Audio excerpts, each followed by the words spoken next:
Hello, welcome to another Tonalist landscape oil painting demonstration with your painter in residence, Francis McCarthy, and the painting I am bringing you today is called Tides Out. It's a 6x8, and I completed this painting last month,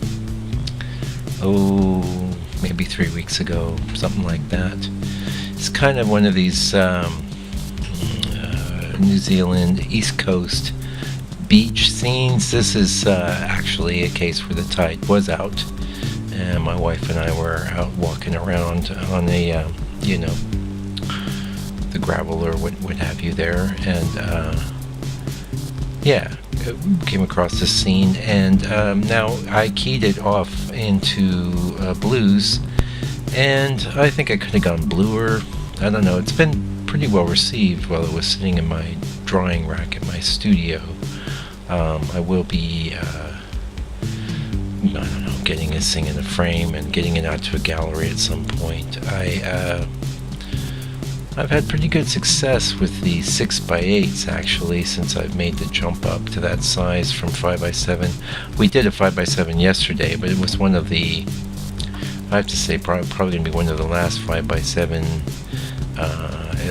at least studies from my paintings that I'll do. I may stick with that size for Tonalist Master or Past Master series, or I may double it. I may do 7x10. I'm not exactly sure. I will say I really like 6x8 for vertical. I think it's awesome for vertical, very similar in proportions to an 11x14, and that it's not too vertical, it's not too long,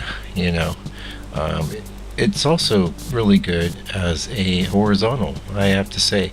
A little longer or wider than, say, the proportions of an 8x10. It looks like we're missing a little bit there. Usually when that happens, that means I set up the video camera and forgot to hit record.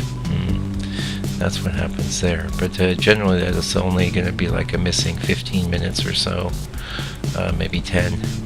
It always irritates me, but it's not as bad as hitting the camera and just recording only a portion of the proceedings, the painting proceedings. Now, you'll see one thing with this painting is that you see how I'm leaving the trunks. I'm painting around them. Well, I'm wasting my time. Basically, I should have just not even bothered. And I do waste quite a lot of time messing with that, and then ultimately you'll see I just come in and brush it all out. I let it dry, and then I paint the trunks over the top. And I know I talked about that in some of the videos from back when I was dealing with this, and it's annoying, but the painting itself ended up looking just fine. And I've done this many times. Sometimes, actually, I like to tell myself that actually works. But it doesn't really seem to. It has too stiff of a feeling. There you go. I'm going heck with it. Get rid of these things. Let it dry. And actually, probably one of the main reasons I didn't share a work in progress for this painting on Instagram was because of this. Because when I do share those work in progress on Instagram, I usually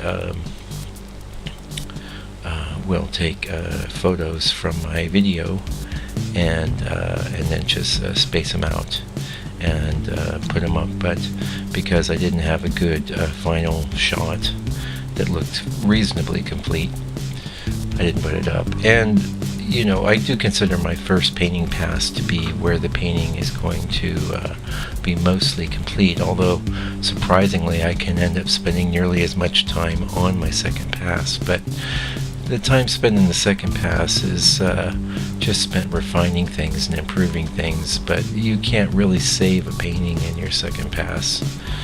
Not in my experience. If it's going to succeed or fail, it pretty much is going to succeed or fail based on what was done in that first pass. Yeah, and that's actually why I date my paintings always from the first color pass. And even though I may do a second or a third painting pass afterwards, the meat of the painting is there. And there are times, more and more I'd have to say, where I'm just saying, oh, That looks fine.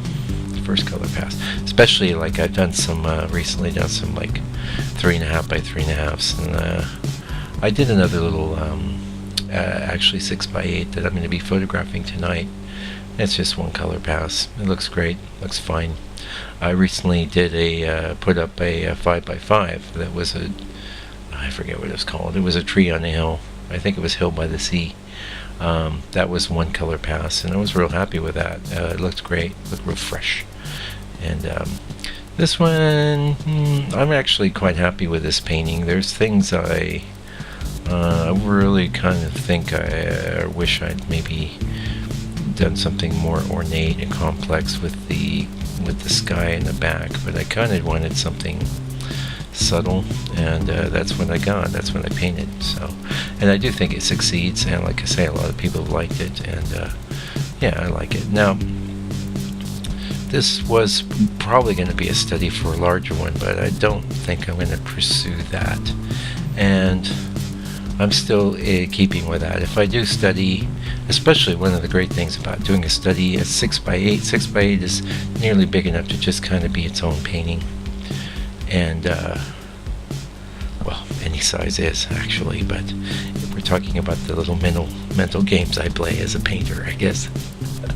But 6x8 can stand on its own, and I'm happy to sell those 6x8s, and I've sold quite a few, so I don't know, it's good. It's also textured, and I don't know, it's kind of my new thing. 6x8s, textured boards. I've done quite a few. Anyway, kind of getting close to the end here.